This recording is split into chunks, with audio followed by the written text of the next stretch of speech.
the evidence in and around this basement window. Evidence, Williams says, that the grate was moved and barks and twigs cleared from the center window where the intruder entered the house.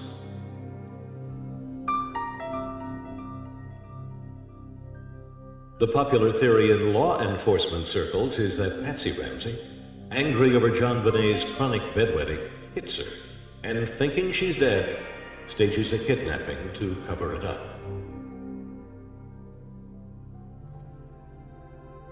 The problem with the Ramseys as suspects is that they don't seem to fit the profile of parents who killed their children.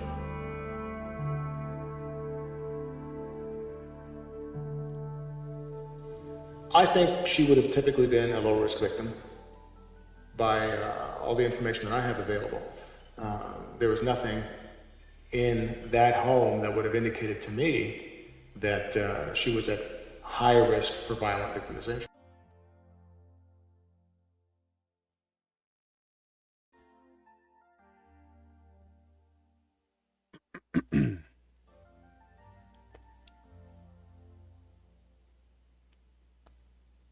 So,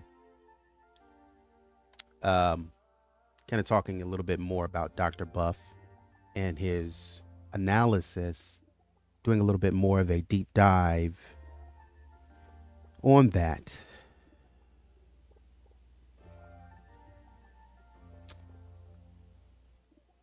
Yeah.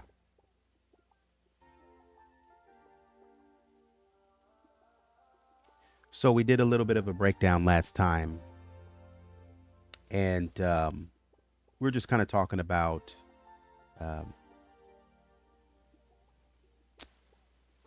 what Dr. Beuf should have done, right? In light of all of the 27 visits, in light of all of the 27 visits that JonBenet had with him, what he should have done.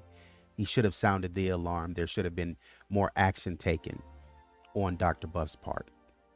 But there wasn't. And we mentioned that, it was in the 90s and, maybe and he was a male doctor, and not to disparage male doctors, but there were possibly some things that he didn't see in JonBenet that he should have seen. And so in this episode, we want to kind of talk about, but he did mention something. And in this episode, we want to kind of talk about what he referred to as some behavioral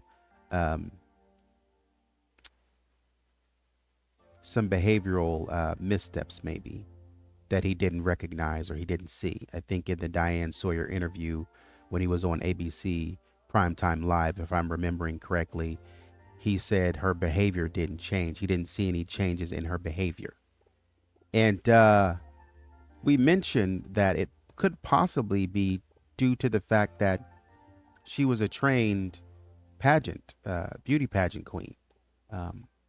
In the making, and obviously she was also by his own recollection a people pleaser, if I can put it that way. She loved to please people, and so we sort of said that she probably would have wanted to please her parents and her brother. And we know that she loved Burke, according to the sources. John is saying in one of his books that JonBenet was a tomboy. She wanted to go. He mentions saying to her one time that, all that matters is your talent in terms of the pageants. He said, all that matters is your talent. Go knock 'em dead. And she said, okay, daddy.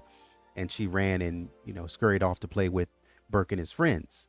And in the interviews, they mentioned that JonBenet was sitting on that Christmas day when Burke got his Nintendo 64, and there were people in and out of the house, including the Kobe kids, everybody, and they were mainly Burke's friends, or all of Burke's friends, and everybody was sitting up in Burke's room playing Nintendo 64. JonBenet sat in the doorway. Next episode, we're going to talk about some more of the restroom habits, but it's going to be a little bit different. And it's going to touch on something that I found that I was looking for. And it's a reason why Patsy was dang near being silenced, Because sometimes you say things and you slip up and say things that you don't mean to say, right? And even when you're not trying, it's just normal conversation, just regular conversation. And that's what I'm looking for. I'm looking for you to slip up and say something in normal conversation that you didn't mean to say because you think it's normal. All of the things that you are masking from me and hiding from me because you think those things are important. But when we get to these little things that you think are not important, you're just kind of talking off the cuff. I want to grab that. Before we move forward, though, you know how I do. I got to say what's up. I got to say thank you for the support once again to Eve of West for supporting the channel monetarily once again, showing love.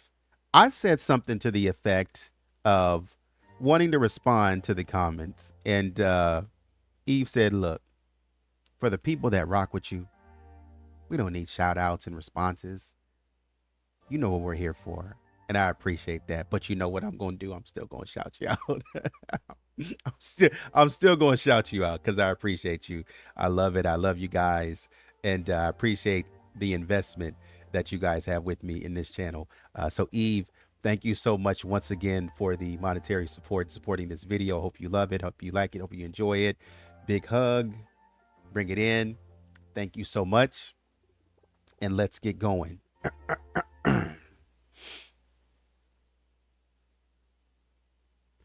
I got a lot to cover, so I might slide through it quickly in some instances. I was trying to put a few reports together with all of the questions that I have about this case. And there are a few clips that I need to show you guys. I did a video about JonBenet and her behavior. And in her pageants, I said, something's not right. We're going to talk about that. So let's get started. And this is, I'm probably going to move pretty quickly through this. We've already talked about this. But for those of you who may not know or may be new to the channel or what have you, just, I'm going to move a little bit fast. So if it sounds like I'm reading, I am reading. So the things in red, I'm kind of skipping over. Dr. Beuf, Francesco Beuf, JonBenet's pediatrician, and we've done the history before, so we're not going to go over that again. Dr. Francesco Beuf, JonBenet's pediatrician, saw her 27 times between 93 and 96. Roughly 20 of these visits were for colds, sinus infections, and sore throats. 3 were for a complaint of urinary discomfort, and 5 to 6 included external, which means the outside of the private area, those external exams on JonBenet. Both noted no evidence of abuse and cited poor hygiene and bubble baths as the cause of JonBenet's irritation in that area. However, he also admitted that he did not perform speculum exams, which is a standard forensic procedure for detecting internal injury to her private area due to her age. As a result, it is medically plausible that trauma such as digital penetration could have gone undetected. Now, while Beuf describes the observed vaginitis as consistent with girls that age, repeated episodes alongside additional health concerns, bedwetting, abdominal pain, and sinus infections create a clinical profile that is not routine. If he saw no major problem, the repeated checking suggests lingering concern because he continued to check. I think he checked 5 or 6 times. The repeated checking suggests lingering concern. If concern existed, but no further referrals or specialist evaluations were made, this reflects a possible failure to investigate fully. My question there becomes, really and truly, if you check 6 times, who was telling you to check 6 times? 2 times a year in that area, who is telling you to check? Thank you. When we think about JonBenet, well-trained or coached child, especially when performing pageants, may be uniquely adept at masking signs of distress. We're going to look at that. Masking behavior in trauma psychology refers to a child's adaptation to pressure by becoming highly compliant, emotionally regulated, and performative. Such children may appear calm, polite, and normal on the surface, even while suppressing deep confusion or fear. In the case of JonBenet, her bashfulness, controlled body language, and hesitation when speaking in interviews indicate emotional self-monitoring. In pageant interviews, she often averted her gaze, rubbed her knees, which is a form of self-soothing, and spoke softly, none of which reflect the exuberance described by her parents. Her smiles often appear obligatory, not joyful, and her demeanor muted, as if constantly under evaluation. These are subtle but telling signals of a child who may not have felt emotionally safe. Again, we're talking about the behavioral component. We're diving into the behavioral component in which Dr. Buff said he didn't see when she came to visit. He didn't see any changes in that. Behavioral incongruence and performance pressure. So, footage from multiple performances, including Cowboy Sweetheart, dance routines, shows JonBenet transitioning from expressive to flat affect over time. When she was crowned Miss Colorado, she showed minimal visible joy. Her smiles in these instances read more as, "Did I do it right?" than, "I love doing this." This incongruence between the way JonBenet was described and the way she actually behaved raises legitimate concerns. High pressure environments, perfectionistic parenting, and intense public exposure can prompt children to retreat emotionally. Children in these conditions may regress developmentally, exhibit somatic symptoms like bedwetting, and show facial affect that is restrained and mechanical. The role of stress and the medical link to enuresis and inflammation. Repeated bedwetting, which is what enuresis is, reported to occur weekly by Patsy Ramsey, could stem from multiple causes, including stress-induced regression, disrupted toilet training, and trauma. Clinical studies confirm that secondary enuresis, a return to bedwetting after a period of dryness, can be triggered by ongoing stress, conflict in the home, or unresolved fear. JonBenet was a child engaged in competitive pageantry, regularly performing under pressure and subject to public scrutiny in her own right. Add to this the possibility of invasive trauma, and the bedwetting becomes a possible expression of psychological distress, not merely a behavioral inconvenience. Paired with this were multiple reports of redness and discomfort in her private area, frequent use of Desitin, which is kind of like a over-the-counter diaper rash cream, as I understand it, and repeated visits for abdominal discomfort and fever. These do not confirm abuse on their own, but in a pediatric forensic context, they are recognized as symptoms that merit deeper evaluation when combined with behavioral cues. The possibility of undetected historical digital trauma, which is sort of like the use of foreign objects instead of your human body part. The autopsy confirmed that JonBenet suffered an abrasion on her private area, an internal hemorrhaging consistent with digital penetration. This injury was sustained while she was still alive, and though it may have occurred only on the night of her death, it also raises the possibility of previous abuse, particularly considering the recurrent irritation reported in earlier years.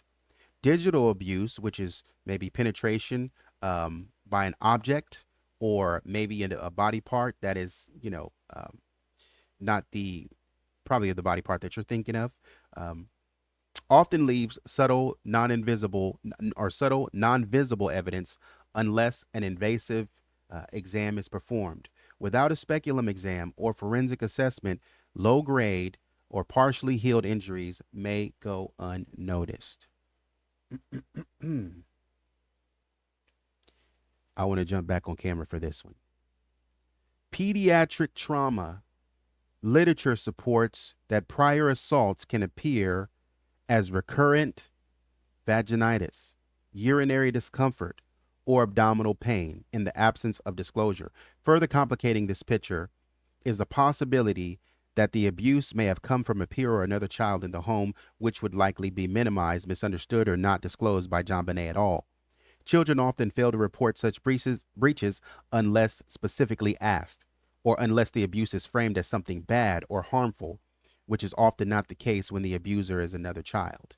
right? It goes unnoticed. So in conclusion about this part, JonBenet Ramsey's medical history, behavioral cues, and autopsy results form a pattern consistent with emotional suppression, chronic stress, and the possibility of undetected abuse. Her repeated discomfort in her private area, combined with subtle, consistent signs of masking in public appearances, aligns with clinical and forensic literature on pediatric trauma.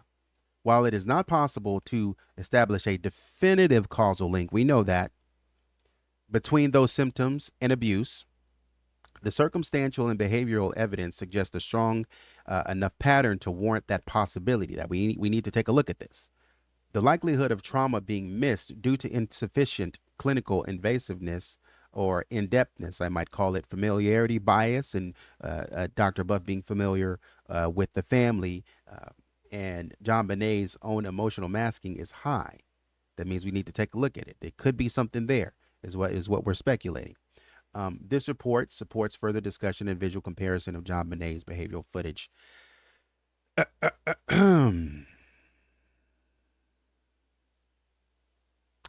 I don't know if I want to show this on screen or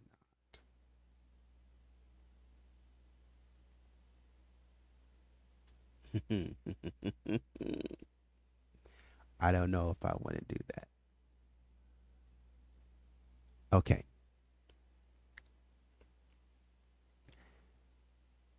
Further, I won't show it on screen. It's just too graphic.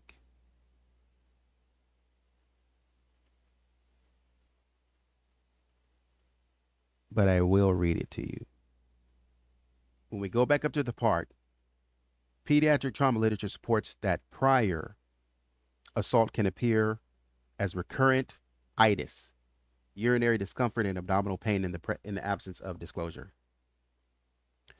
You remember two things, one on Larry King, one in the interviews with John. They were asking John about some fibers that they had found in JonBenet's undergarments beyond her long johns. I'll say it like that. You know what I mean. Forgive me if I'm talking in you guys know me, if I'm talking in simpler language, I guess I could call it, and non-adult language. The cops were asking John about a shirt that he wore that was, had dark fibers from it that apparently were found in JonBenet's underpants. Immediately, Lynn Wood didn't even get a chance to step in. Immediately, John shot back. That's BS. Don't even talk to me about it. I don't even want to hear it. On Larry King, they were talking to John about this. Also, on other interviews, I think it was JonBenet's America, John said he didn't even know his kids wet the bed. Patsy said, well, they do. But we know that John was not being truthful, because in the interviews, John said, yo, yeah, man, it's normal. My kids wet the bed all the time.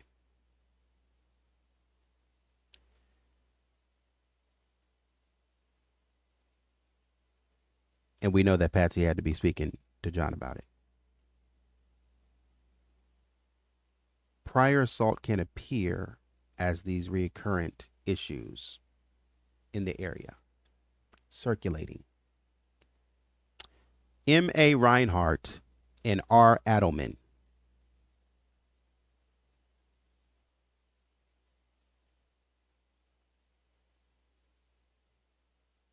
write an article. It's called urinary, and it's from the NIH, National Library of Medicine. It's called Urinary Symptoms in Child S Abuse. Once again, that's M.A. Reinhardt and R. Adelman, Urinary Symptoms in Child S Abuse. You know what S stands for. The abstract reads, many common genitourinary complaints may be related to S abuse. We report 5 patients referred to the pediatric nephrology clinic who demonstrate some of the symptoms and signs caused by abuse. And I know Sophia mentioned something about this in terms of being involved with the, I think it was the oncology. I think she mentioned something about this. Still responding to comments. Who demonstrate some of the symptoms and signs caused by abuse, such as dysuria. So I said, what is dysuria? Refers to painful or uncomfortable urination, often described as burning, stinging, or itching sensation. It's a common symptom that can be caused by various factors, including urinary tract infection, UTIs, and other urinary tract problems.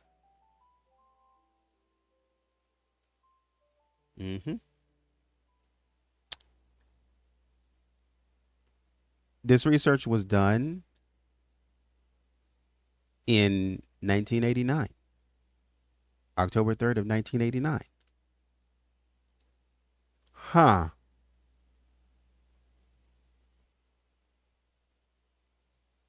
Dr. Buff, you were a doctor in Colorado in 1989, if I'm remembering correctly. And if you weren't, you were somewhere being a pediatrician to someone, somewhere between Colorado and Wyoming. I'm not blaming the man for anything. I'm just talking. I'm just talking. Dysuria, urinary tract infections, voiding dysfunction, and private area trauma. Voiding dysfunction. What is that? Voiding dysfunction is often described by symptoms such as frequency,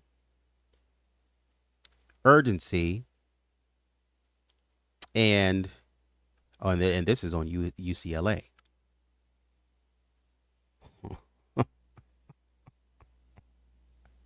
Broad term used to describe conditions where there is inconsistent coordination with the urinary tract between the bladder muscle and the urethra. This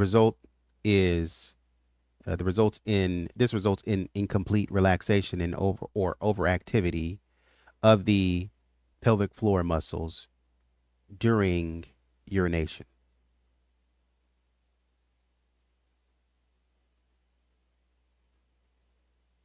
The voiding dysfunction is often described by symptoms such as frequency, urinating more than 8 times per day, urgency, strong need to urinate, urine retention, unable to empty your bladder. Problem can affect both men and women. This is from UCLA Health. Close that. Many common complaints in this area, just to kind of be clear, many common complaints. Genital urinary complaints may be related to S abuse. We report 5 patients referred to us who demonstrate some of the symptoms and signs caused by abuse, such as dysuria, urinary tract infections, voiding dysfunction, and private area trauma. Difficulties in eliciting histories are described. Although these genitourinary complaints may be due to a variety of etiologies, that means different medical reasons, like we know that, we're addressing that, we got that. These complaints can be a myriad of things. We understand that. We're admitting that. S abuse should not be overlooked. Suggestions for a management approach are made. I have another article here that was done or written or published in December of 2014. The name of the article, if you're interested, is called "The Prevalence of Abnormal Gen Findings And I'm using that for the private area. I'm using Jen as for the private area, just so you know. Um, some other, I don't want to say these words. We know enuresis, um, encopresis. Well, okay, I'll say this. Prevalence of abnormal private findings, um, the itis. We know what we're calling the itis, um, private area. And so enuresis and encopresis in children who present with allegations of S abuse. So I wanted to know what enuresis was. Commonly known as bedwetting, is the involuntary urination often occurring during sleep when a person is old enough to have bladder control. It can occur during the daytime, which is called daytime enuresis, or at nighttime, nocturnal enuresis. There it is. We have more. So the objective of this art, and it was written by B. Anderson. Um, I think it's Dimesh, M. Terrell. I think it's S. Costoller, and J. Scober, and N. Ardsma. Again, and this is out of the Journal of Pediatric Urology, Volume 10, Issue 6, December 2014, if you're interested. It's actually, even if you just read the abstract, and don't dive super deep into the paper, I don't think it's really a long paper at all, quite honestly. Um, I think it's open, it's free, it's open if you're interested in that kind of thing.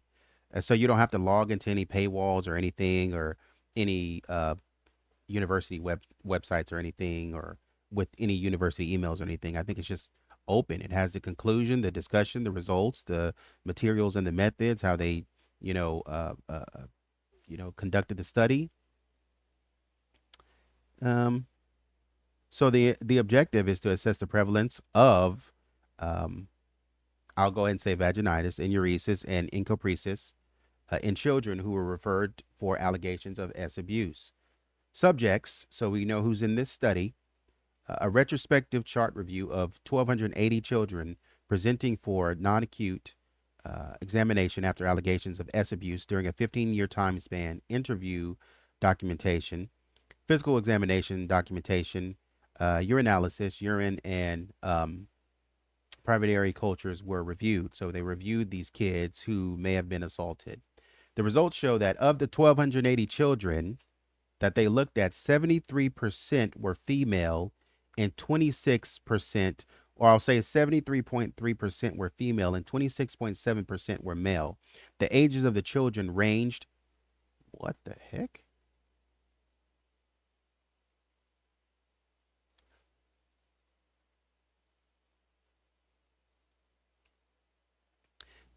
There it is.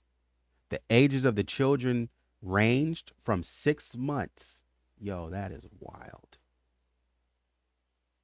Who is out here messing with 6 months? They range from 6 months to 18 years old. Guys, guess what the median age was? Guess. Take a guess. Put it in the chat. Guess what the median age was?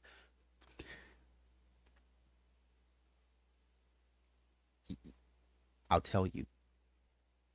The median age, you can't make this up. I did not write this. This was written in 2014. Was 6. Median age was 6. What? Wouldn't you know it? So whether this was an intruder or not, whether it was an intruder or not, it was bound to happen anyway at the age of 6.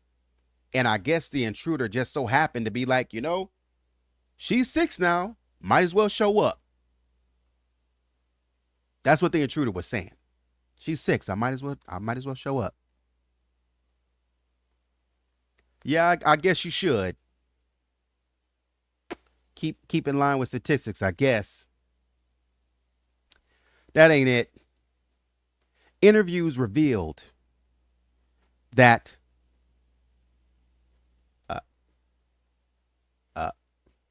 guys. Interviews revealed that fondling contact was the most common allegation.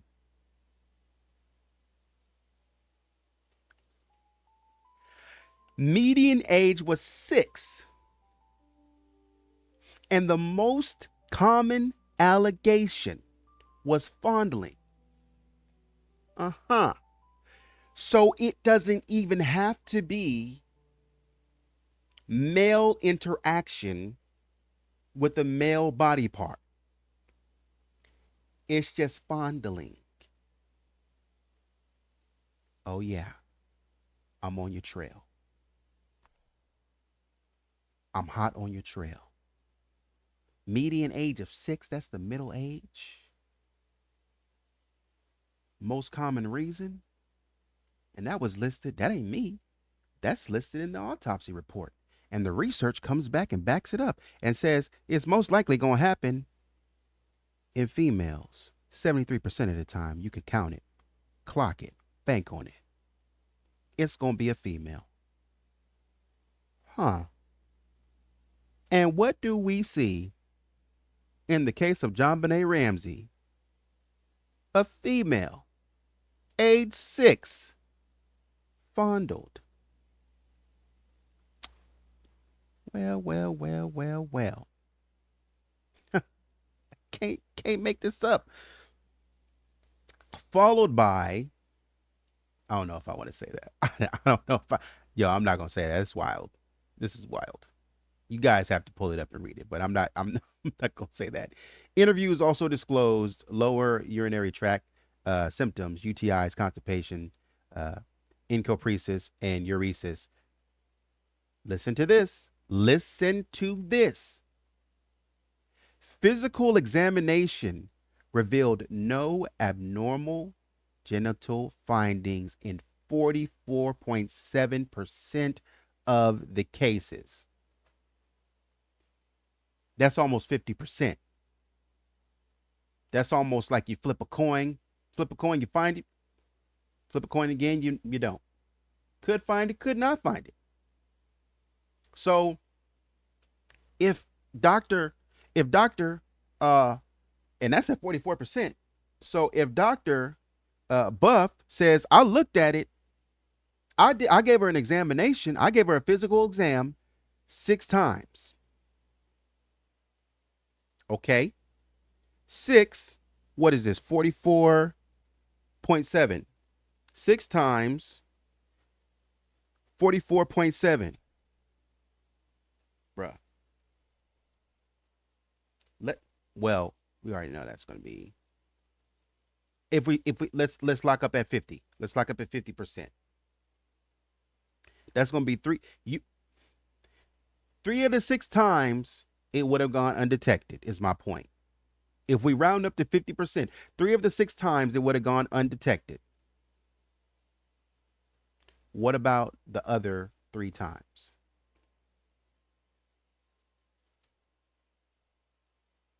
Now, of course, if we look at, the raw 44.7%, that's 2.6. We might have to round up to 3 anyway, or with 2.7. But if we do it in whole times, whole visits, that would have been 3 anyway. But let's say, and so you probably would have seen it. So if we, let's round down. Let's round down to 2. Even though it's 2.6, let's round down to 2. Let's round down to 2. If JonBenet got a physical exam from Dr. Beuf 6 times, and we round down to 2, what they're saying here, if we just round down to two of the times physical examination is real, no abnormal. So two of the times he would have missed it. If we round down to two of the times he would have missed, the other four he should have got. If we round up to 50%, three of the times he would have missed, three of the other times he should have gotten. So at some point in time, he should have been able to find it. But we know that it's a possibility that almost 50% of the time that he would have missed it anyway. The introduction says, S abuse of children is prevalent. It's a prevalent reality in pediatric medicine. It is estimated to victimize 12 to 25% of girls and 8 to 10% of boys by the age of 18. A national survey in the United States of America found that 18.7% of girls were victims of S assault and 13.8% of 13.8% were victims of attempted or completed, I'll say, forced assault by the age of 18. So 18% are victims of assault, 13.8 are victims of attempted or completed forced assault by the age of 18.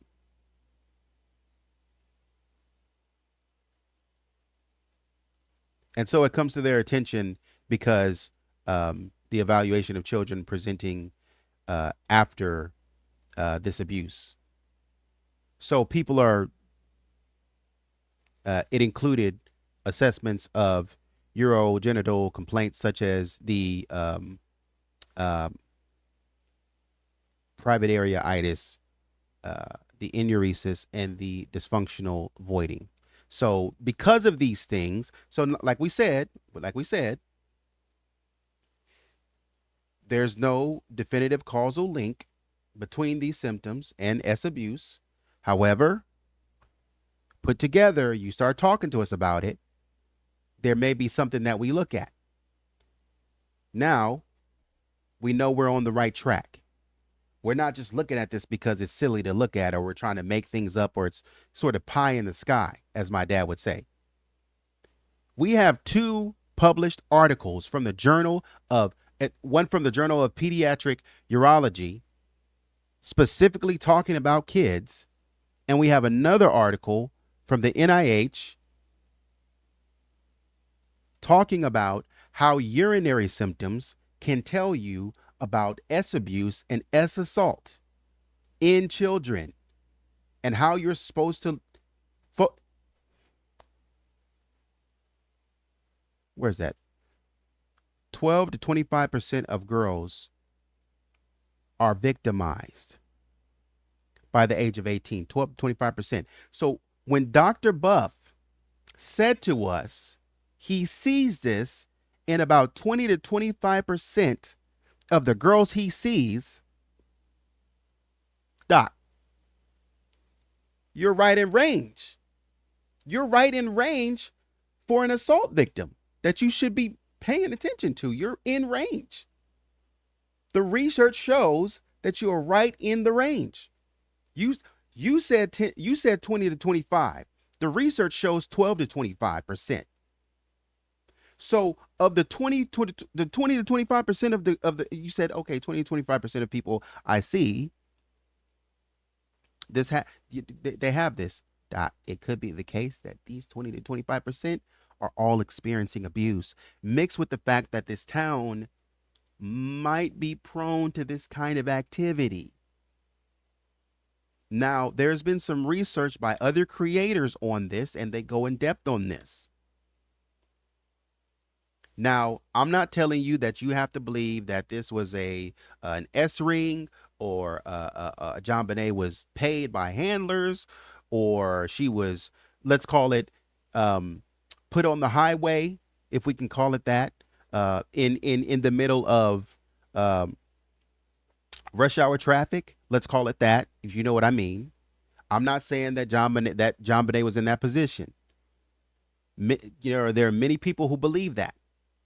However, they're telling you right here that 12 to 25%, the boulder could be that very thing that we're not paying attention to.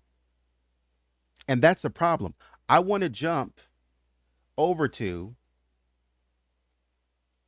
because I have some thoughts on this. I want to jump over to uh, some of the notes that I was going over in the Ramsey files that I that I have to pull from some of the interviews, because you guys had some questions that I wanted to ask for myself as JonBenet was traversing through this, and then we'll get to the video clips. Number one, how many times did Burke go to the doctor? Was the question. So I said, how many times, according to these documents, how many times did Burke go to the doctor? And the response comes that regarding the number of times that Burke went to the doctor, sources indicate these interviews and things of that nature. John's book, John and Patsy's book together, forensic reports, autopsy reports, all of these factors or all of these sources indicate, pull them together. They say that Burke also went to Dr. Beuf, who was a pediatrician for both JonBenet and Burke. Burke reportedly got strep throat often and was seen at Dr. Beuf's office with a lot of strep. Now they asked, did JonBenet get strep from Burke? And Patsy said no. She got it on her own, but she didn't get from Burke. And then she went on to say that they both had a serious case of chicken pox, and she described it as just childhood diseases or childhood sicknesses and stuff like that. No big deal is what she described it as. But he went with a lot of strep. She also noted that Burke also wore all night Pampers or similar items. And he wet his bed, which John Ramsey states was normal in their family, based on, his raising of, well, really 5 children, but 4 children. John Ramsey wasn't aware of any bedwetting problem, defining a problem as wetting the bed once a week or more. And he wasn't aware JonBenet did that. And so he said he also wasn't aware of any discussions with a doctor or Patsy about bedwetting being a problem. And so basically Burke went to the doctor a lot for strep throat is essentially what it was. Now I want to jump to this thing about Burke being in night Pampers, because that's a little suspect. They have JonBenet getting a bunch of colds and stuff like that. So when we jump to the text of this is,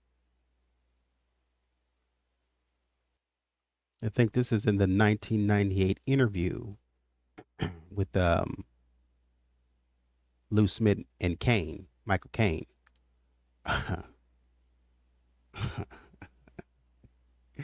Boy, I tell you what, people just be saying stuff to be saying stuff. So they go through the case, talking about neighbors who babysat, and this is in John's interview. Anyone babysat, and they're getting ready to talk about the bedwetting stuff.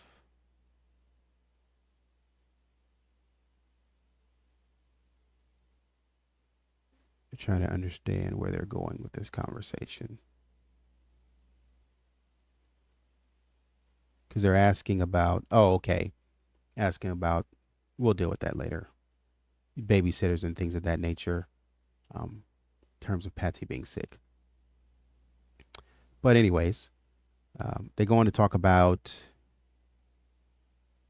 any treatment that you or Miss Ramsey had to do at home for, what is this for?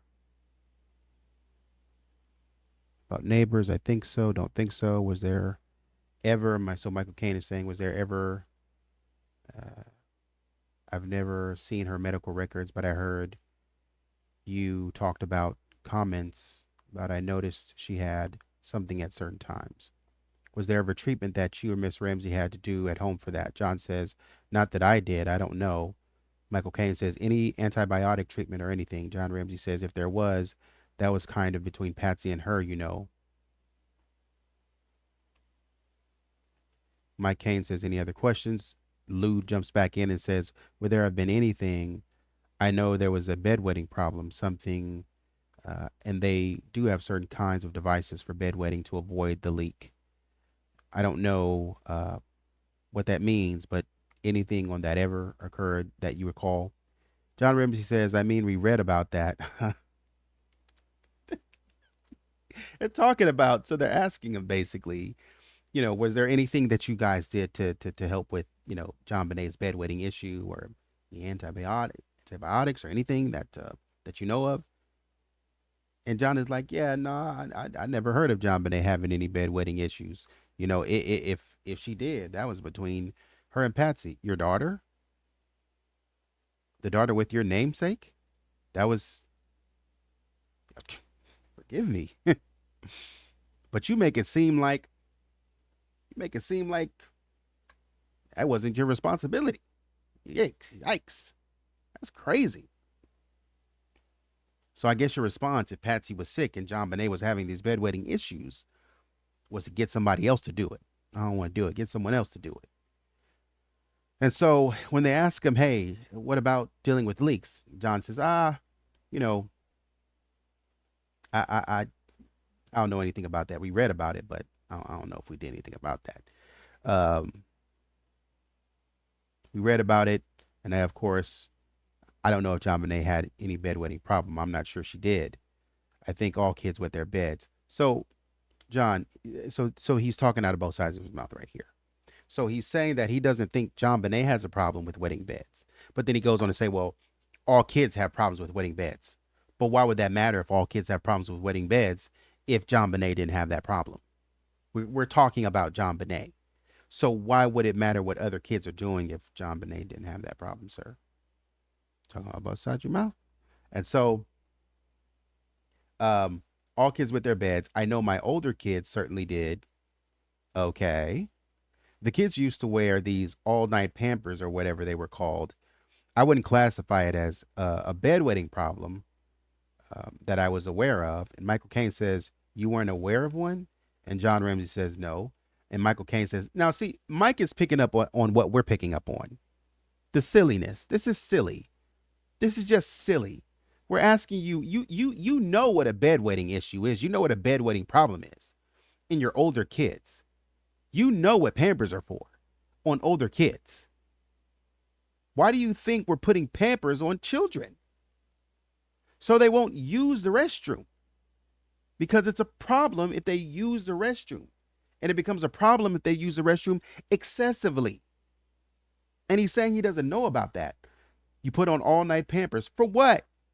They're not going to use the restroom anyway. They don't have a problem. Because according to you, they can hold it.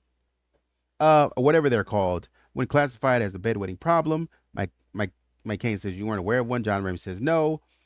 And so Mike says, I guess it's a relative term, a bedwetting problem. And I don't mean to define it, but just for our purposes here, let's define it as once a week. Okay, so if we're talking about a problem, let's put some context here. Thank you, Mike. Wetting the bed once a week. And John says, okay. Mike says, let's say that is a problem. Were you aware whether under that definition that maybe once a week or more that JonBenet would wet the bed? He says she, but he means JonBenet, that JonBenet would wet the bed. John Ramsey says, I wasn't even aware of that, but I think that wouldn't be all abnormal. Mike Caine says, based on what? Why wouldn't it be abnormal? And so, and he just says based on. And so I'm just kind of filling in the blank where, kind of based on what? And John Ramsey says, based on having raised 4 older kids. I don't know. Melinda would occasionally wet her bed. She would have been Burke's age. I don't think she was much older. Burke is 9. Nope. Nope. Nope. Nope. This is in 1998. This is in June of 1998. Burke was born in January of 87.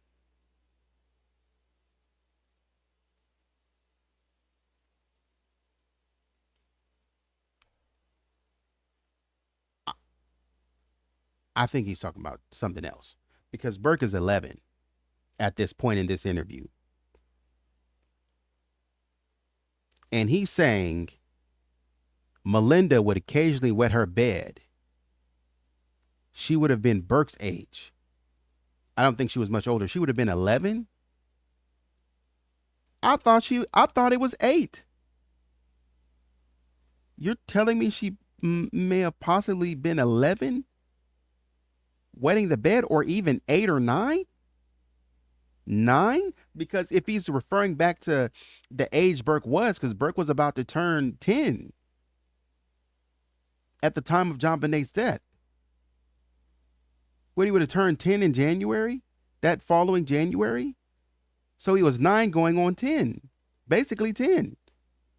And you're saying that at about the age, you're aware of a problem. You're aware that Melinda was wetting the bed at 10 or 11 years old. What house did you grow up in where people, I could be wrong. What house did you grow up in where people were wetting the bed at 10 and 11?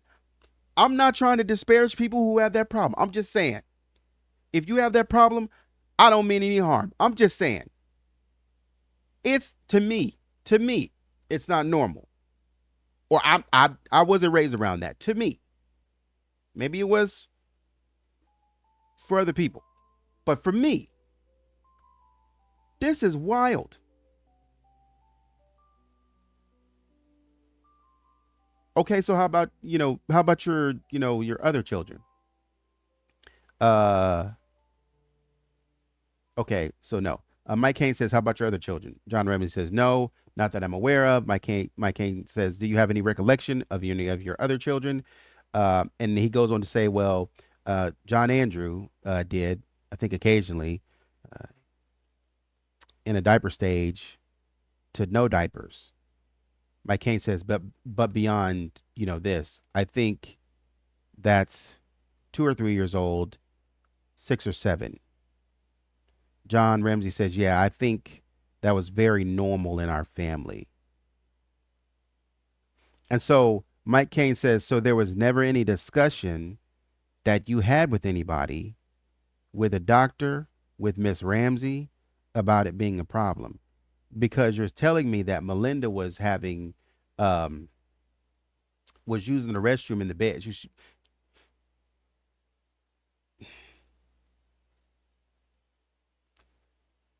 How can I put this softly? What did they call it? Bedwetting. You telling me that Melinda was bedwetting up until about 10 or 11, and you're telling me that there's a distinction here where John Andrew was wetting the bed at 2 or 3 years old, and then beyond Pampers to 6 or 7. And he thought, and John was like, I thought that was normal. John, did you wet the bed at 11 years old? Tell me you had a bedwetting problem yourself without telling me, is what that's giving. Tell me you had a bedwetting problem without telling me, is exactly what that's giving. Because if this is normal to you, then tell me that you and Jeff may have had a bedwetting problem without telling me. Man, I'm just saying, man, look, I'm not accusing these people of having any bedwetting problems. Neither he nor Jeff. I'm just saying, you said it was normal. So if you say it's normal, it could be the case that you guys had some problems of your own. And that's what's weird to me. So let's get to some other questions that you guys were kind of talking about circling around this. The second question, or the second thing I was kind of going through was, so we established that Burke did go to the doctor mainly for strep throat. He also had some bouts of chicken pox, but it didn't say how many times he went to the doctor. But we're talking about JonBenet, and it said that JonBenet went quite a lot. And if you break down, and somebody mentioned this in the comments, and I also did the calculation, I also did the numbers for myself. If you break down the numbers 27 times in 3 years, if you break down the numbers if you look at that number a little bit more critically, JonBenet was in Michigan, as we understand it, for the summer. That's June and July. But if JonBenet were to get out of school partial or partly in May, and then partially in August, I'm assuming the school year is from August to May at this point. I can't really remember, but I'm assuming it's from August to May. That's the school year, calendar year. Because I think I remember graduating, our official graduation and from high school was in June, I believe. So I'm thinking that from August to May was a school year, something like that, maybe September. So if they were in the summer in Michigan from, maybe somewhere in the latter part of May to the early part of August, then that's essentially like you could take 2 full months of June and July, and then you can take sort of half months or fractional months of May and August, and that's 3 months. So if that's the case, that's 12 months minus 3 months is 9 months. Over the course of 3 years, 9 times 3, I know you know your multiplication. 9 times 3 is going to be 27. 27 times in 3 years. There it is. Coincidence? Maybe, maybe not. So the second question was, did John and Patsy Ramsey have a nanny? If so, what were the dates or the date range? And so the question responds here that yes, the sources mentioned that they did have a nanny or a housekeeper. Patsy Ramsey mentions someone by the name of Suzanne, housekeeper and nanny, sort of, who took the children to the doctor often when Patsy was undergoing chemotherapy. John Ramsey mentions that Linda became the regular nanny. And he states that Susan Savage was a family babysitter who the children would stay with. And she was she pretty much lived with us when Patsy had cancer that year. She did live with us. She was there from dawn till dusk for literally the whole year. So they had a nanny, some lady named Susan. Okay. Susan Savage. And then when they say Linda, I'm assuming that they're talking about Linda Hoffman Pugh. So it could be the case that Linda Hoffman Pugh was doubling as both a housekeeper and a nanny. And that may not make sense to you, but I say it like that because when I think of housekeeper, I think of somebody who's just, tending to the matters of the house, is what I'm saying.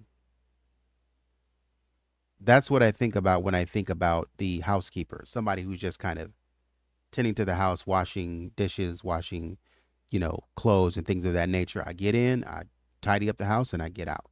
That's what I think about when I think about the housekeeper. But I do also recognize that it's possible that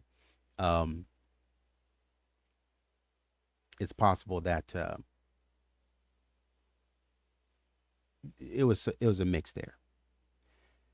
I want to close this segment with this.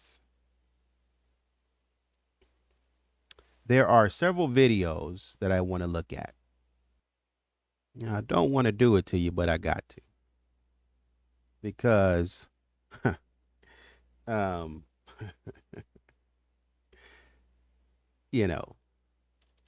Dr. Buff said he didn't see any behavioral issues. So well, maybe they show up somewhere else. This is America's Miss Royal, Cowboy Sweetheart. I think this was in 96, I believe. Maybe early part of 96. And I'm going to move to 113 I'm going to move up to 113 to the end. And I'm going to point your attention to look at a huge drop off in her expression. And yeah, it's going to be a huge drop off in her expression. So I'm going to move it. This is 108. We're at 108. And so it's going to be at about 113. I'm going to stop and I'm going to point it out to you. But here we go. Okay, we're coming up on 113. We're at 111. So 2 seconds. You're going to start to see it.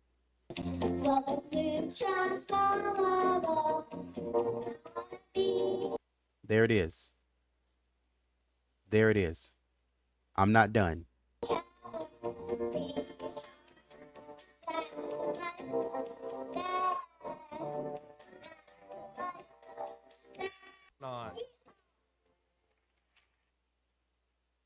What is that?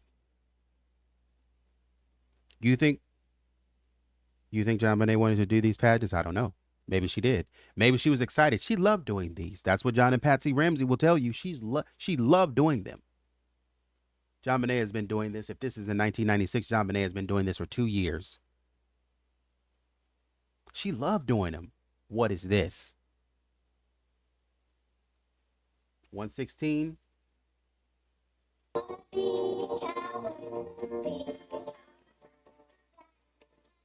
She's not even moving with the same fervency. It ain't the same. The passion, the intensity, it ain't there. She's going through the motions. Baby girl is going through the motions. She's going through the motions. Okay. That was lazy. If you didn't notice, that was lazy. That was lazy. That was half-hearted. If she was in practice and did that, you know Patsy would have stopped it and been like, do it again. Start it again. 9. You see how she dropped that mic? Now, I will say this. My niece can sing. She does not like to sing all the time like we tell her to sing. She goes up there and she wants to give a half effort. That's kids for you. But what we're talking about, why this is important, is that we're talking about behavioral changes. Are we dealing with a JonBenet who is just elated to do this, right? Are we dealing with that JonBenet who is elated to do this, wants to do this, can't get enough of it, super competitive? Does that look competitive to you?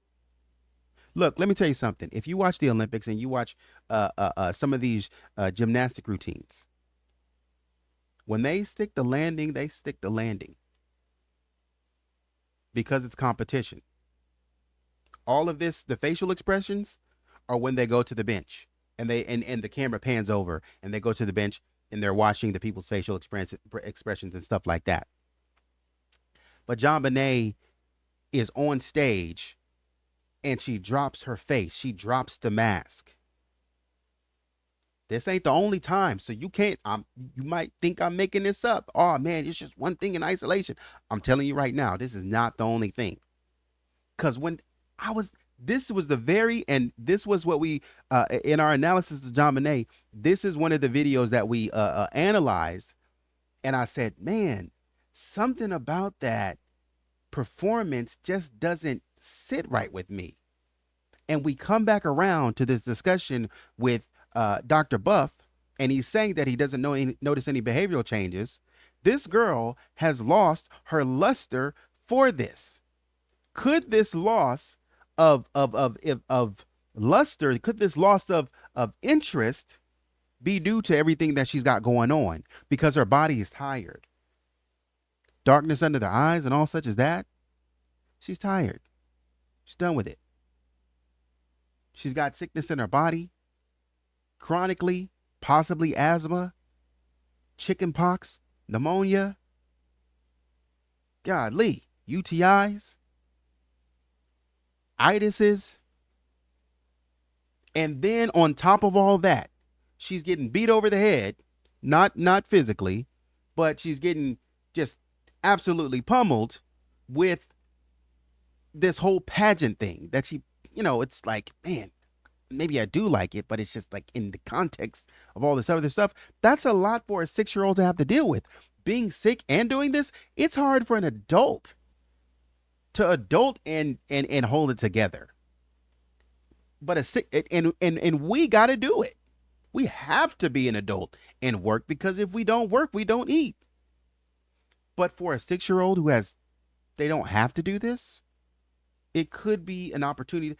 Look at this. You think Patsy is happy seeing this? Bro. JonBenet dropped that mic like, you happy now? This was so lackluster, and I mean it.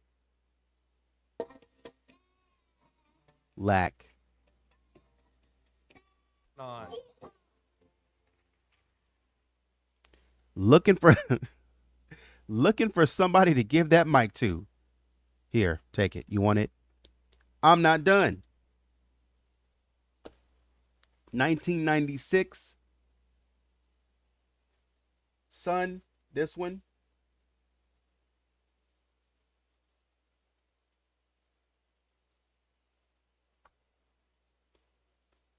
$151 to $202.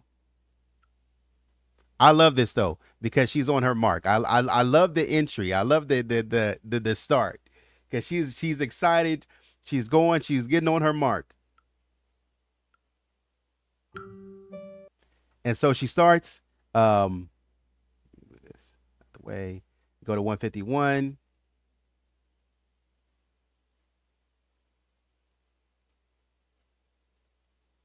And I'll start at 146. And this is going to be 151 to 202.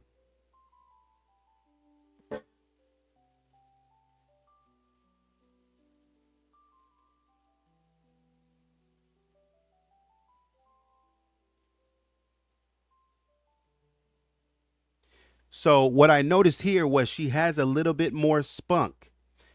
I think here she was 5.5. Now she has a little bit more spunk, so when she does the yeehaw,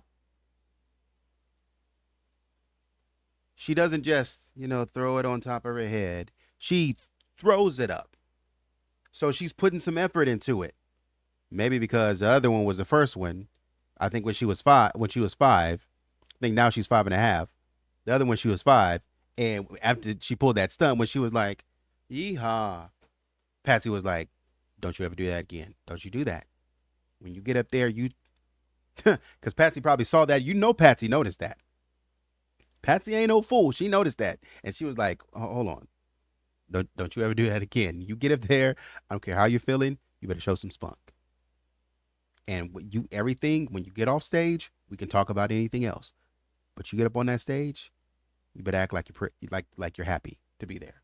So she throws the arm up. She's happy. She's ready to go. She does it. Boom. It's there. That's the life of me. Boom.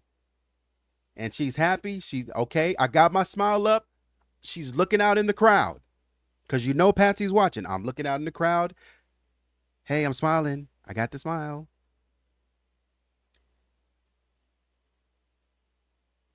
Smile fades. Smile fades. It's done. She doesn't hold it. She bows. Now she walks off. I think she has a better smile. My concern is that face. I don't like it. I don't like that face, because I expect the smile to be wider. If you're enjoying what you're doing, I expect it to be wider.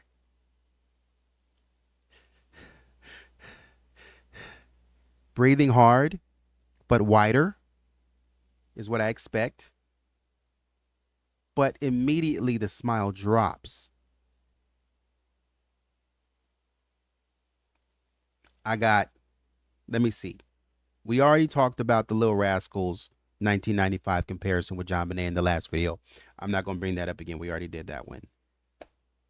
But this one.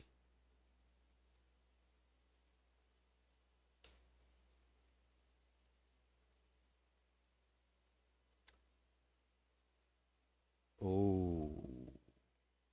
No, I'm not going to touch that one. I'm not going to touch that one. Maybe at another time. Oh, I do need to do the pageant interview. Okay. The Little Miss, I need to do the Little Miss Colorado one. I'm going to do the pageant interview first.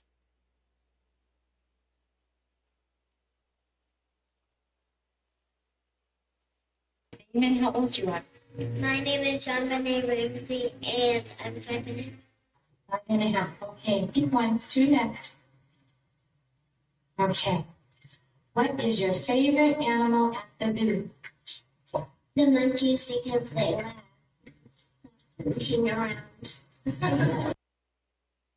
She kind of looked like Burke right there. She kind of looked like Burke right there. Just like a little bit.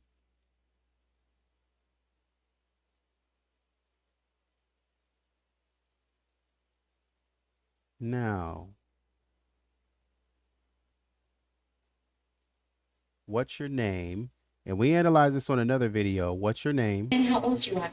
My name is JonBenet Ramsey, and You can see her arms moving in another video. I don't have the fuller video. I probably should have gotten it. I probably should have got it, but I didn't. But the fuller video shows down by her legs. She's rubbing her legs. This is like self-soothing, right? There's a lot of nervous energy. Why is this important? This is important because JonBenet isn't the outgoing, bubbly, in your face, demanding personality that we were led to believe. Honestly, JonBenet is kind of shy. She's kind of bashful. Can you be outgoing and bashful or shy at the same time? Absolutely, for sure. You can be kind of like an introvert, extrovert. But I don't believe that JonBenet was fully an extrovert like we're being made to believe. There is a glamorizing. It seems to be a glamorizing of JonBenet Ramsey going on. What John and Patsy tell us is that this girl was in your face, you know, center of the show, star of the show kind of girl. And from this interview, you probably, unless you're told, wouldn't know that she's the star, that she's winning anything. You would look at her and probably say, oh, she's doing pretty good. But you would look at her and say, outperforms or exceeds expectations. You probably wouldn't say that. And that's not a knock against JonBenet. I'm not trying to, discredit her and her unique personality. I think she's still an awesome, or was still an awesome, rest in peace, JonBenet. She was an awesome young lady, an awesome little girl. But the way in which Patsy described, John and Patsy describe her as if she was trying to steal the show. Maybe y'all made her steal the show, but maybe JonBenet wasn't really trying to steal the show like that. I'm 5'5". 5.5. Oh, So she looks up at the lady, doesn't make eye contact, looks back down. Sort of like a submissive behavior. It's a little bit submissive, you know. She's not, her body is turned away from the lady. She's not facing up on the lady. Her body is turned away, kind of protecting my space, protecting my innocence. I'm kind of saying into my bubble. I would expect for JonBenet, if she was really, bubbly like that, to be face up and kind of hands, together on her legs kicking, high energy, a bunch of energy, just can't get it out, because I've seen kids like that, right? I would expect JonBenet to be facing her with that energy, ready to answer this question. And I would expect JonBenet to be moving, doing like this and that. So there's one or two things that's happening here. There's a lot of emotional regulation happening, or JonBenet, because of what she was trained to do for pageants, or JonBenet is really not that person. And I think it's a little bit of both. She's trained to do that, but JonBenet is not really bubbly and outgoing like that, like Patsy and John are telling us. And I, going back to my point a little bit, I think there is kind of this sensationalizing of JonBenet just a little bit in their eyes, because guess what? They say all of these pageants and this and that, they're forcing JonBenet to be a star. And then also, man, I just forgot it. It'll come back to me in 2 seconds.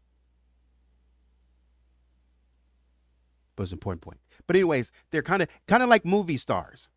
You know, some of the movie stars, they're sensational on screen, but when you talk to them, they're kind of like reserved. You know, they played these great characters. I'm thinking about Macaulay Culkin. You know, they did. I think it was, and I covered a little bit. River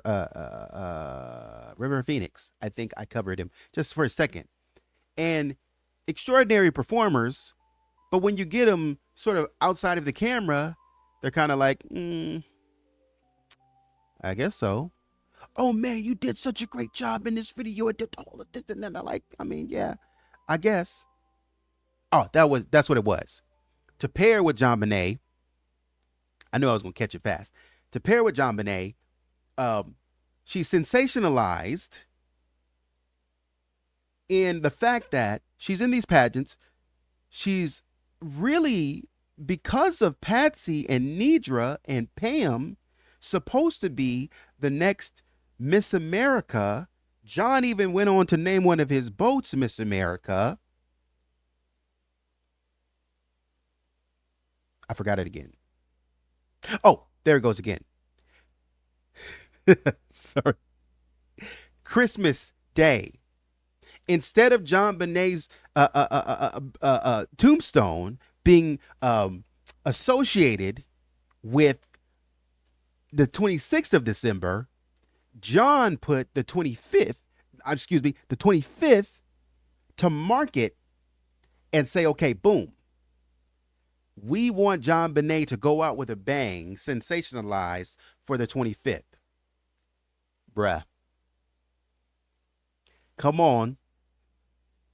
Sensationalized or not. You made a story. You're kind of making a story out of JonBenet. I'm not going to lie to you. You can go start a foundation for JonBenet. You know, we're gonna start this foundation for survivors, like JonBenet, or people who parents who are like, you know, experiencing the same thing that we are with JonBenet and all such as that. And let's make it big. Let's make it great. And I'm not saying that John and Patsy are exploiting JonBenet. That's not what I'm saying. I'm not saying that they're trying to exploit JonBenet. I'm not saying that. You know, obviously people think that there are some correlations. What I'm saying is that whatever position we're in now with JonBenet, that there is a little bit of sensationalism, or sometimes we tend to remember things differently than how they were. And I'm saying that in the nicest way possible. I used to date this girl, and I remember saying this. I used to date this girl, and this is the thing, when I was younger, and it puzzled me. It puzzled me because I didn't understand it. I'm not saying that her feelings aren't valid. It just puzzled me. She was dating this guy after me, and they used to fight like cats and dogs. I mean it. They used to fight like cats and dogs. Woo. And you were like, yo, y'all should just break up. You know, just, I don't know why y'all are doing this. Like, y'all fight like really bad. Like, really bad. Y'all should just break up. Like, maybe you guys love each other, but y'all are not compatible. And so they did. They broke up. And I may have told the story before. They broke up. But, one night, maybe it was real recent, real, it was real fresh, in the wake of sort of them breaking up. He was, I guess, walking on the side of the road or something like that at nighttime and hitchhiking or whatever he was doing. I can't remember the story, but um, he got in a collision, I call it that, with an 18 wheeler. Um, got in an accident with an 18 wheeler, and I guess the 18 wheeler didn't see him or whatever the case was, and so got in an accident with an 18 wheeler, I believe, or a truck, either an 18 wheeler or a truck, and obviously he didn't make it. And she called me, and she was, inconsolable, for real, for real. She was inconsolable, and she was like, I just can't believe this. You know, we were supposed to get back together. We loved each other. Um, we were going to get back together. And I thought to myself, um, well, I don't know if that's because I know she was grieving, because I was like, man, maybe it's the grief talking, because I know she's grieving. But I was like, I don't think you guys were. If he were here right now, I don't think you guys would have gotten back together. But that wasn't the important point, so I didn't say anything. But I was like, just thinking, I was like, I don't think you guys were, just because you guys did fight all the time. And so to kind of tie it into what I'm talking about here with JonBenet and John and Patsy, could have been the case that they're sort of uh, sensationalizing it a bit in an attempt to say that JonBenet was this larger than life character. Yes, in their eyes as parents, absolutely. But in terms of JonBenet's larger than life persona um, to the general public, and in such a way that would attract attention from an outside intruder, I don't know. Because JonBenet here is bashful, she's shy, and I'm not saying that that's going to stop anybody, but um, it might make her less. Make her less noticeable, I guess, is my point. It might make her less noticeable, um, because typically people tend to go for, just in every stage of their life, they tend to go for the one who's more outgoing. And because people who are more outgoing, they have an attractive energy to them, and so they just attract you to them by their energy. And so it's more likely that somebody who may have been more outgoing than JonBenet would have attracted more energy than JonBenet. um that's all I'm saying. So in this case with JonBenet, what I'm not seeing is an energy that would just attract attention. It's not, it almost doesn't seem like JonBenet is out attracting or demanding attention to demand attention, just to have all eyes on her, right? It just seems like, if we think about the context of JonBenet doing shows for her friends and her family, it could just be JonBenet was being a normal kid, not trying to demand or attract attention. She's just being a normal kid. It almost seems like JonBenet was playing some sort of second fiddle herself. She was kind of a forgotten child in a way. She should have been, but wasn't, because of being in a pageant, because of what Patsy wanted. If it wasn't for the pageantry, JonBenet may not have been catapulted into this level of spotlight, relative to maybe without this pageantry. That's all I'm saying. So here what we see is JonBenet not only sort of self-soothing, showcasing submissive behavior and bashful and timid behavior. One to next. She's kind of puffing a little bit in her cheeks, um, putting a little bit more puff in her cheeks.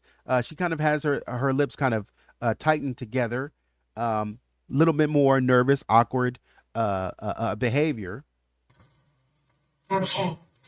She grabs the card. She doesn't, or she kind of takes the card very politely. She doesn't yank it excited and then try to read it or hand it back and wait to read it. She's just kind of very timidly just waiting for somebody to give her orders. People pleasing. Tell me what you want me to do. Tell me what you want me to answer.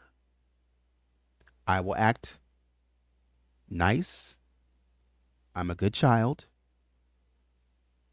You know, whatever you want me to do, I will do it. I will be respectful. I have good manners, and I want all of that to come across. JonBenet is not moving. She's just kind of in her own pocket. She's just sitting stiff like this. Sitting stiff. A bubbly child would have been bouncing, doing all this. Doing this. JonBenet is sitting here like this. Mm-mm. Mm-mm. What is your favorite animal? She looks out in the crowd, and she probably looks out to find Patsy to scan and make sure I'm doing the right thing. I'm going to scan for approval. Mom, I'm just checking. Okay? At the zoo. Genuine thought, genuine look over of, okay, I'm thinking, but rehearsed. Okay, what question did you ask me? Oh, I know the answer to that question. We've gone over this. Trained. That is a trained because she went to think, but it wasn't a true thought. She didn't go deep at all. She looked over and pulled it right back immediately. Because this is so Patsy has already taught her. So could she have been giving trained responses in the room with Dr. Buff? Yes, that is very possible. Very possible. The monkeys still play looking around. Damon, how old you are? They laughed, but that wasn't a ha ha ha ha ha like you would have seen from somebody who would have said, "Oh, I like the elephants because they have big butts." If somebody would have said that, y'all would have died laughing. People would have fell out their chair and been like, "Oh my goodness, JonBenet." That would have got a laugh. That would have been a bubbly child who is explosive as being described, who's explosive, who's larger than life, who is a star of the show, who just says anything. You don't know what to expect with JonBenet. That would have been, that's what we've been receiving in sort of in terms of description of JonBenet. That kind of larger than life persona. Nah, I don't think so. I just want to show you that one first. I have one more to show you. I'm going to close it down. I'm going to close it down, but I got one more to show you guys. I'm telling you. Okay. It's this one.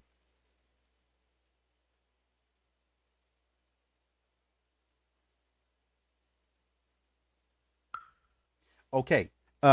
In my notes, I have 2:30 to 3:24.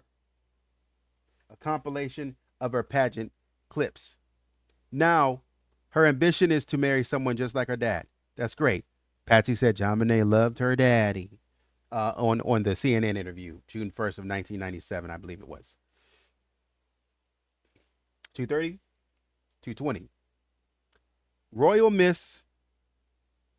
I feel like we're walking into the Royal Miss Colorado.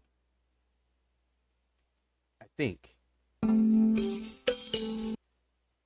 And so, okay, here we go. Let me make this bigger.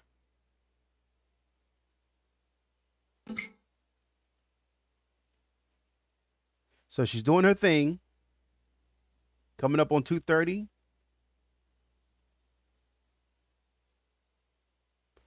I have no problem with this. This is fine. She's just performing.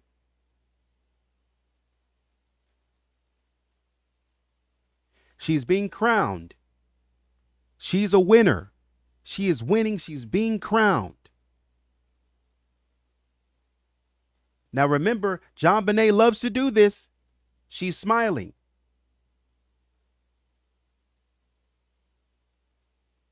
Now she looks up. Smile is already gone. No bother. She's just looking up, interested. She's interested to know what's going on around her. Fair enough.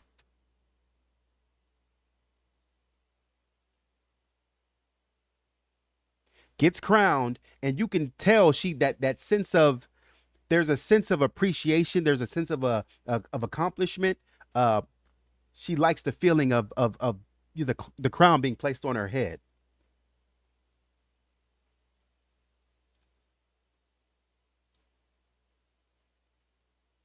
She loves it. All of this pinning up. Colorado, America's Royale, Colorado,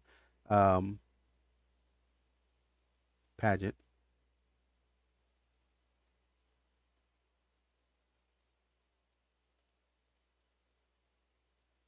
They push her to the front. As soon as she's released, she seems like she was having a good time. Nothing to see here.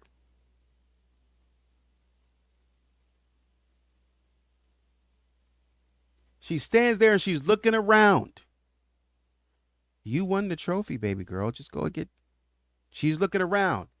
It might signify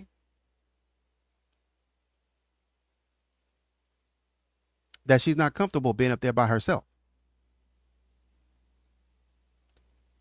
There's a trophy down there. She's looking around. Instead of looking forward and taking pictures, she's looking around for somebody else. Somebody who's used to the spotlight being on them and winning all those trophies most certainly would know what to do in terms of looking forward and looking straight, taking pictures. Number one. Number two, would be a little bit more comfortable just standing there, even if just standing there taking pictures. Another point in time, she's got the crown being put on her. She's not smiling.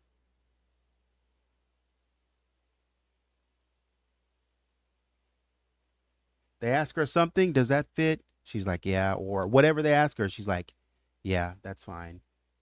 Look at this.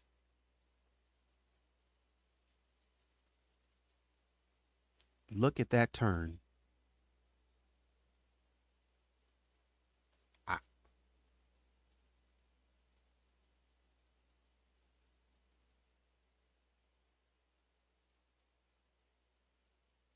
I almost thought I saw black under her eyes right there. But anyways, this looks miserable to me. This looks miserable. Comes back around. Bruh. She's not smiling at all. She's just turning and looking. Turns back around. Boom. She has a trophy in front of her. And she's not smiling.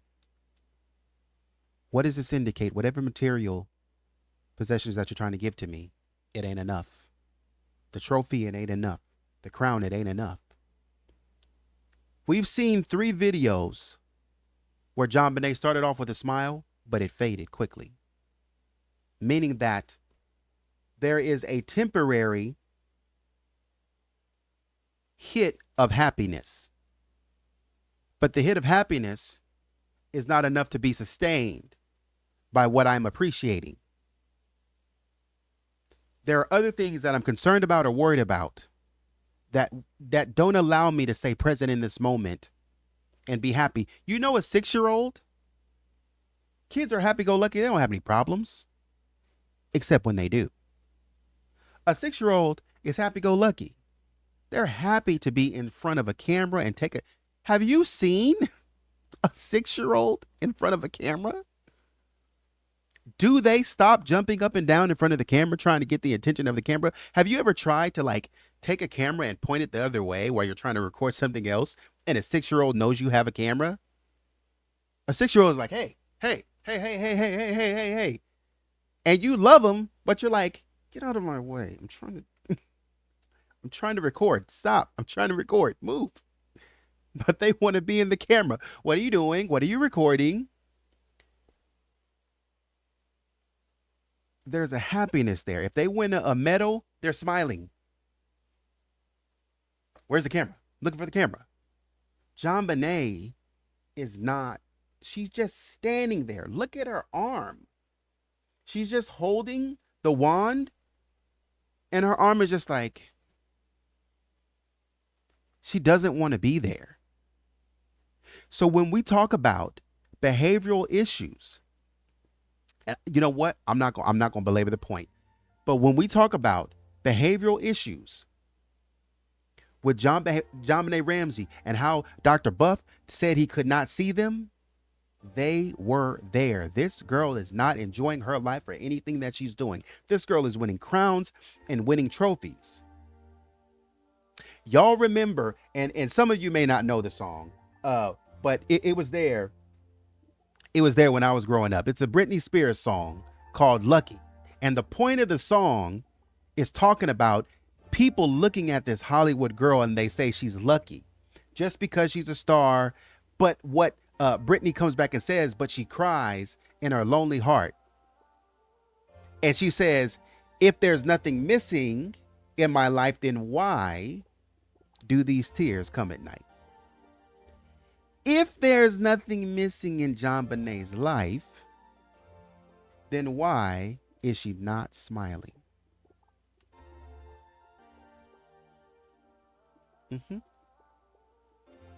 There is a little bit of research, I think, that talks about the idea that when individuals have been abused, especially at nighttime, the somatic,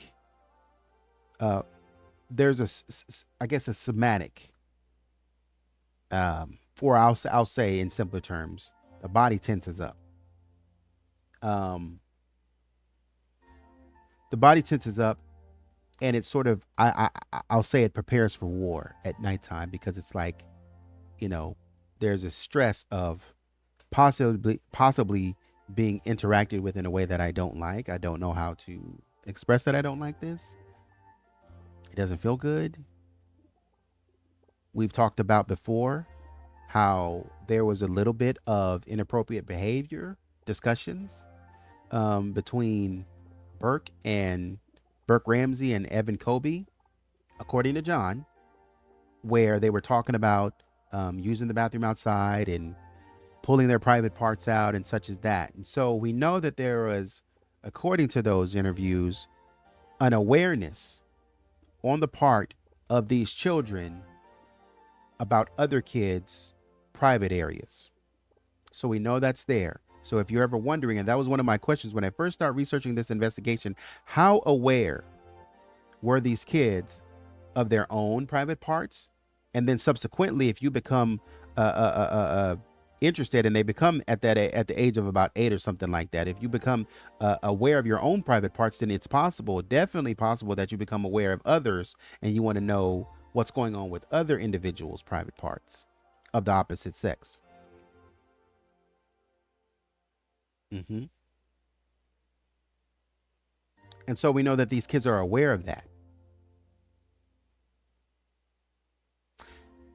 But anyways, the body sort of holds, and there's this book called The Body Keeps Score, but the body holds in that trauma on that case. And it could be the case that bedwetting comes from this feeling of anticipation that and there's a stressor there, that something's coming at nighttime. Negative things are coming at nighttime that I don't like.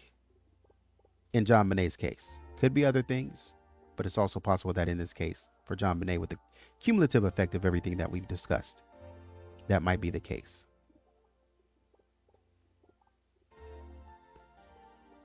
JonBenet could have been in more trouble than they're originally letting on.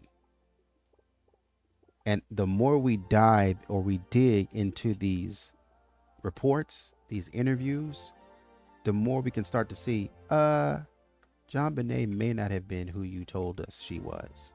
And JonBenet may have been going through more than we thought she was going through. There could have been more, because it makes it seem, because what they're telling us is that this family is a happy-go-lucky, everyday American family. And I'm telling you right now, and you want to know where the cracks are.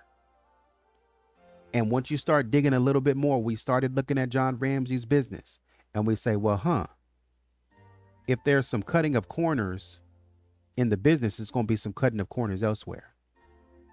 Be some cutting of corners taking care of your kids. What do I mean by that? More specifically, going to be some cutting of corners when your kids are having bedwetting issues and you're not aware of it, and you pass that off to your wife. Cutting corners on parenting. It's going to track all the way through. It's going to be a clear linear path. When we talk about murders and we talk about crimes, it's going to be a linear path. You can try to throw us off for so long by bringing us to a fork in the road, where you've created a fork in the road and you said, which way did he go? Obviously, the path that's more developed. Because you're not going to travel 300 miles down both roads. You can't do that. It's impossible. But you will travel, if you have enough time, 50 miles down this road, just enough for us to kind of get the visual. 50 miles. Well, it looks like somebody went 50 miles down this way. Yeah, but if we travel down this way, somebody went 300 miles down this way. And so even though you try to lead us that way, it's more probable that you went down this way. And that's what it feels like when we talk about the ransom note and every other aspect of this case. You're leading us down 50 miles down this way, but there's 300 miles down this way. And once we analyze you, once we analyze your personality, once we analyze everybody around you, we're going to start to see some stuff. Now, like I said last time, in the next video, we're going to start talking about why they wanted Patsy Ramsey to be quiet. Why Lynn Wood and John were always looking over Patsy's shoulder, cutting their eyes at her, turning in there quick, huffing and puffing. John doing all that in interviews, doing all that at Patsy. Hey, bro, the camera's right here. Look at the camera. And he turning and looking at Patsy and all such as that. I'm going to tell you why. Because Patsy did stuff that she said stuff that she didn't even know was damaging. Didn't even know it. She did a great job. Did a great job. But you can't. It said a bunch of I don't knows. But you can't lie about everything. You can't side skirt and say I don't know about everything. Oh, I'm not sure. Wouldn't know. I don't know. Could be, possibly. All right. We'll see about that. That's my time. I appreciate you. Once again, shout out to Eve West coming through. Shout out to everybody, all the supporters over these past several months who have come through in a big way. All of those of you who like, share, subscribe, and all such as that, been in the comments. Thank you so much. And until next time, I will see you on the next video. Take it easy.